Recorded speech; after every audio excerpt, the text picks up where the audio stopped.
Vous écoutez les balados de l'étang. Les balados de l'étang présentent La passion de la francophonie, 3 générations de la famille Chevrier, épisode 2, Lionel Chevrier. Entrevue avec Bernard Chevrier, animé par Mario Gagnon. Monsieur Chevrier, pourriez-vous maintenant me parler un peu de votre père, l'honorable Lionel Chevrier, qui était aussi surnommé le père de la voie maritime du Saint-Laurent? Pouvez-vous me parler un peu de sa jeunesse à Cornwall et ses études? Mon père...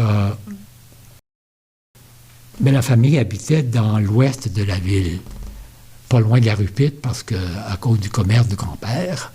Donc, papa est allé à l'école primaire, à une école qui était... où enseignaient les frères qui venaient d'Irlande. Et tout l'enseignement, bien sûr, se faisait en anglais. D'ailleurs, tout le règlement 17, tout se faisait en anglais. Tellement qu'il revenait le soir à la maison, il parlait en anglais à son frère, ainsi qu'en anglais à ses amis.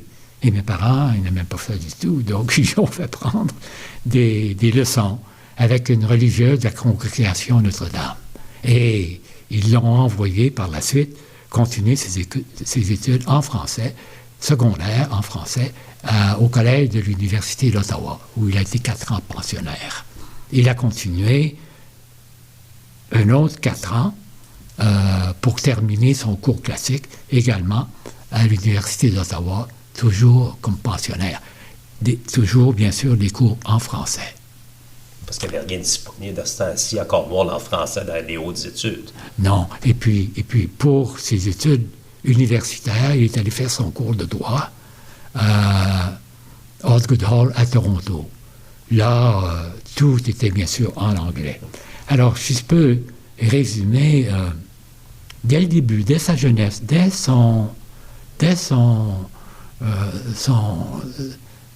le commencement de sa profession en tant que jeune avocat, il a été confronté à 2 langues, 2 ethnies, 2 cultures, 2 langues qu'il possédait très très bien.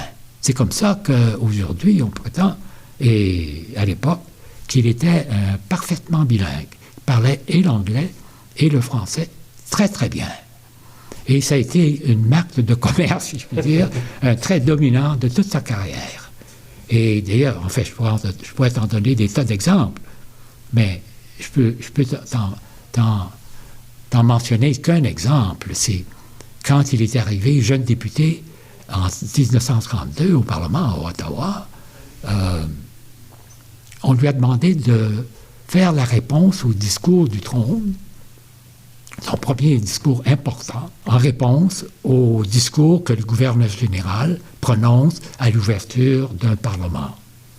Il a fait ce discours-là dans les 2 langues officielles, sans répéter. Ce qu'il disait en anglais, il ne le répétait pas en français. Ce qu'il disait en français, il ne le répétait pas en anglais. Et ça ne se faisait pas à l'époque, parce qu'il n'y avait pas de traduction simultanée. Et donc, ce que tu disais en français, tu le répétais presque textuellement en anglais, parce que tu avais presque au moins 80% de la députation qui était unilingue anglophone.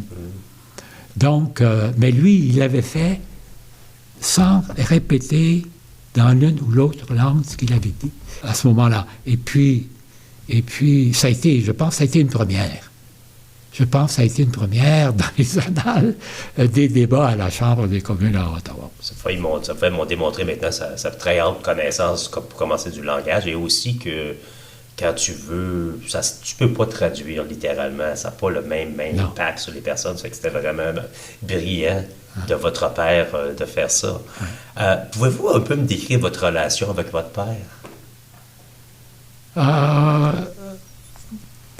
On s'entendait très bien. On avait une bonne relation. J'avais de bonnes discussions avec mon père. Pouvez-vous me dire un peu de quelle façon il s'est intéressé, puis il est connu surtout pour ça, pour la voie maritime du Saint-Laurent? Qu'est-ce qui l'a amené à s'intéresser à ce projet-là? À son retour de ses études à Osgoode Hall, la Chambre de commerce de Cornwall lui a demandé de faire des conférences, une série de conférences, pour expliquer les avantages d'un projet comme celui-là, les avantages économiques pour la région et pour le Canada dans son ensemble. Parce qu'à l'époque, on parlait beaucoup de la voie maritime, d'un lien de l'Atlantique jusqu'à à la tête des Grands Lacs. Et puis, en 1932, il y a eu une entente signée entre le Canada et les États-Unis pour aller de l'avant avec le projet. Malheureusement, avec la crise économique et puis la dépression qui s'en est suivie dans les années 30, bon, le projet a été abandonné. Mais quand mon père est arrivé à la Chambre des communes et il est nommé ministre en 1945, la situation a tout à fait changé. Lui, il fait faire des études pour démontrer que c'est le temps d'aller de l'avant avec ce projet-là. Et donc, devant ses collègues du cabinet, il va dire que le temps est venu. Et le premier ministre également lui demandé de faire une tournée pan-canadienne pour expliquer aux Canadiens les avantages d'un projet comme ça pour l'ensemble du pays. Alors, et quand il va être nommé premier président de la voie maritime en 1954, il va devenir l'âme dirigeante, si tu veux, et d'un projet, le projet d'ingénierie, le plus important projet de l'époque, au 20e siècle. Pouvez-vous me dire, pendant les travaux, la section internationale du fleuve aux environs de Cornwall, ne sont-ils pas les plus importants? Oui. Sûrement. Il y a eu des travaux dans la région de Montréal, des canaux, mais à Cornwall, sur les 21 canaux qui devaient être réduits à 7 pour l'ensemble de tout le projet, allant de Montréal jusqu'au lac Ontario. À Cornwall, il y avait 3 canaux qu'il fallait construire, dont 2 du côté américain et 1 du côté canadien à Iroquois. Et également, il fallait créer 2 centrales hydroélectriques pour produire 2 500 000 chevaux-vapeur d'électricité. Donc, ça prenait 2 centrales hydroélectriques, une du côté américain et l'autre du côté canadien. Également, il fallait créer un barrage et un lac artificiel de 48 km de long pour retenir les eaux qui allaient vers la centrale hydroélectrique.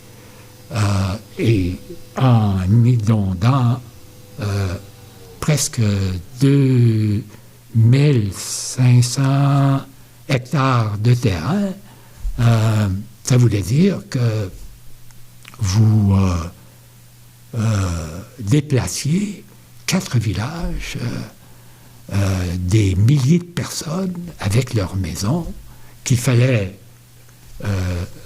reporter sur les nouvelles rives.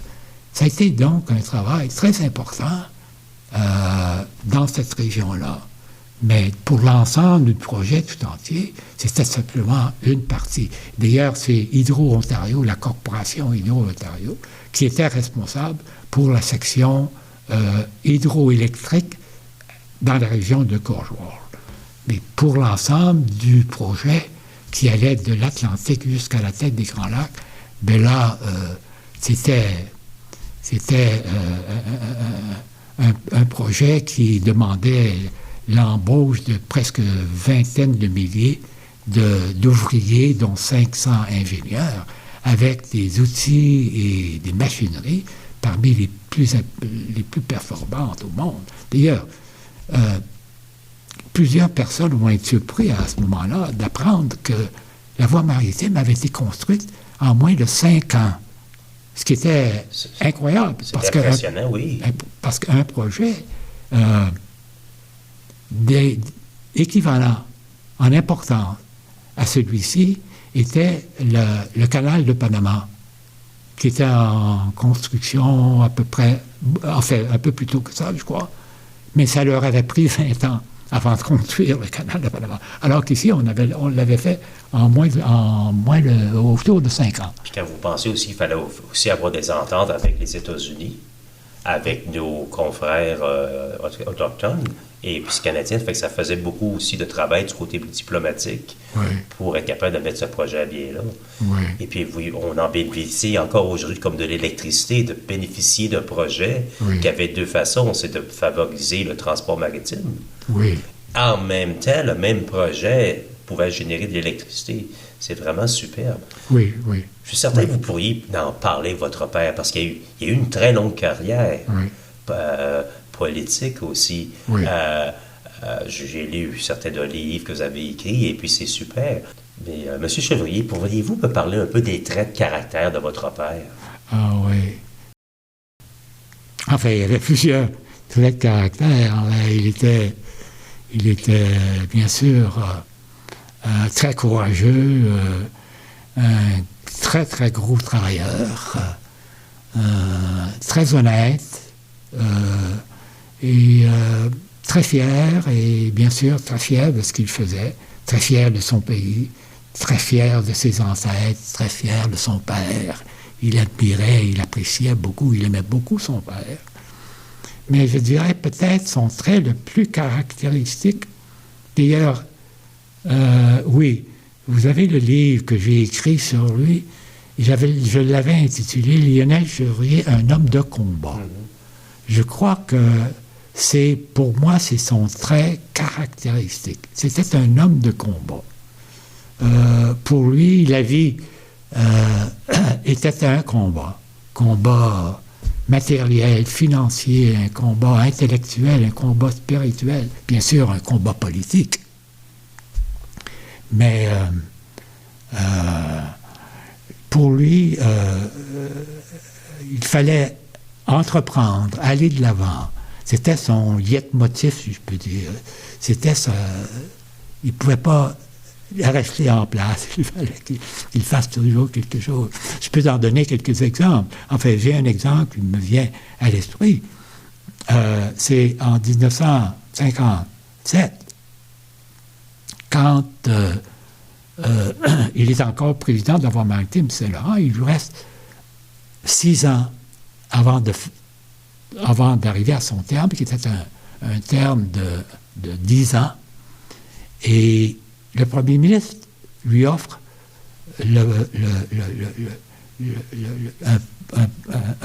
de revenir, il lui demande de revenir en politique dans un comté dans la ville de Montréal, à Montréal-Laurier, alors que lui avait été toujours élu à Cornwall, ici à Stormont, à 4 élections.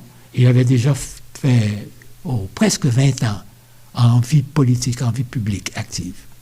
À ce moment-là, il aurait aussi bien pu dire, Monsieur le Premier ministre, écoutez, j'ai fait mon temps en politique, je vais faire mon terme jusqu'à la fin de mon mandat à la Voie maritime, et je vais me retirer, honnêtement, j'aurai 60 ans et plus, et puis faire une vie un peu plus paisible, un peu plus normale, comme la plupart des citoyens canadiens.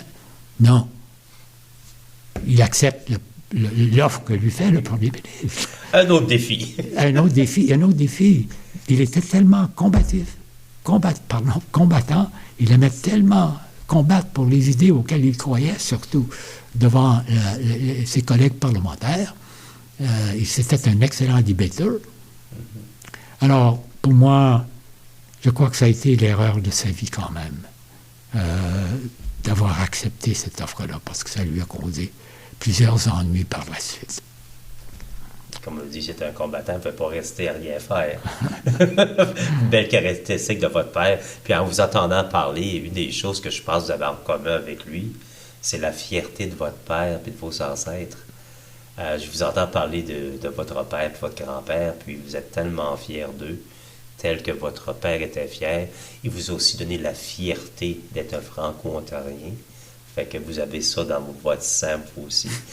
Fait que j'aimerais vraiment vous remercier pour cette belle entrevue, M. Chevrier, puis d'avoir partagé un peu plus avec nous, un peu brièvement, la carrière de votre père, son implication avec la voie maritime, aussi son caractère de combattant, de passionné avec nous. Un gros merci, M. Chevrier. Merci. Merci à l'équipe des bénévoles des Balados de l'Étang et du Centre Charles-Émile Claude. Remerciements à nos partenaires, le gouvernement de l'Ontario, le Centre Charles-Émile Claude. Avec l'aimable participation de nos bénévoles, Hélène Pagéiel, Mario Gagnon, Joanne Berger, Henri Michaud, Jean-Guy Pepin et José Martin.